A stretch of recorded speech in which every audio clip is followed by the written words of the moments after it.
Hi, my name is Tanner, and this is my concept speech. This is my audience.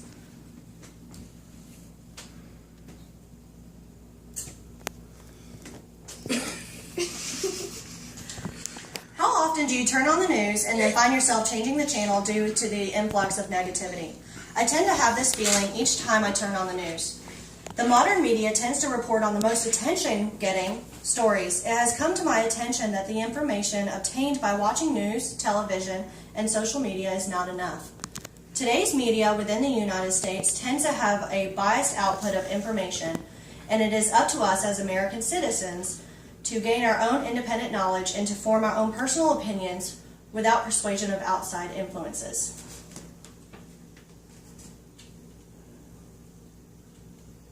Media bias. News, television, and social media. News. Bias, left or right-wing information, government interference.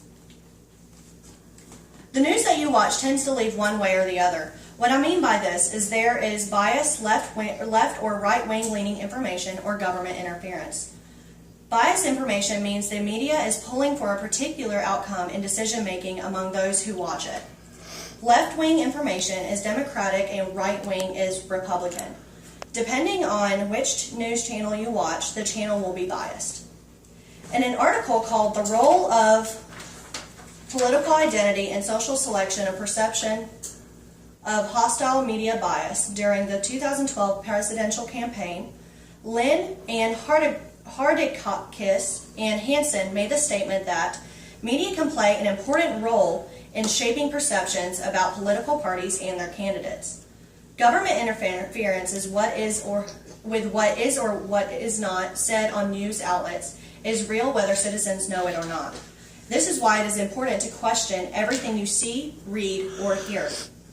Vida and Guptain stated in the article "Corruption via Media Capture, the Effect of Competition," that we're re-examining the impact of greater competition in the media market on the incidence of governmental-induced corruption by comparing outcomes under a media duopoly under those under a media monopoly. Misinformation is not only in the news, but it is also in your favorite movies, television shows, and commercials. When spending your Saturday afternoon watching TV, have you ever noticed that sometimes the new season that you're catching up on has current media situation similarities? Movies allow Americans to have a relaxing pastime. What many don't realize is that in many of your favorites, there are certain lines, objects, and actors that are there to sway your opinion when it comes to current events. In many television shows, particularly ones based in current times, they tend to have similar events to which are currently controversial in the media. What they don't tend to do though, is show both sides of the situation. They tend to be strongly biased and lean one way or the other. Not displaying fact in order to inform the audience of the entirety of the situation. In commercials you watch, there is typically a strong sense of propaganda. They use certain things such as color, symbols, and actors to sway your opinion and to imprint images into your mind. While watching what is on television, you have the option amongst what is given to you. With the internet, anything is possible. Social media, YouTube, and credible sources. The internet can be both the best and worst place to get information, depending on the outlet you use. Social media has exploded over the past couple of years. Everyone posts everything about anything. With Facebook, for example, how many of you get tired of the things that blow up and is all over the newsfeed, such as Harambe the gorilla? This is just an example of how social media can distract you from things that actually matter in this world, such as ISIS and world hunger and so on and so forth. There are many credible podcasts and channels on YouTube you can watch in order to get facts, but keep in mind, not all of it is. An example of a credible person to listen to would be Ben Shapiro.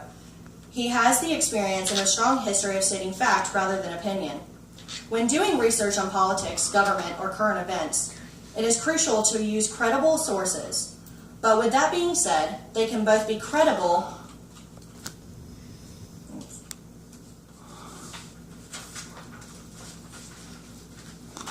and biased. Assume that everything you read has another side to the story that you will have to find within another source. In this world, we need to raise our children to be able to distinguish between fact and opinions of others and informative sources. We have to instill in our children and the generations to come the ability to form their own personal opinions while accepting information from multiple information outlets.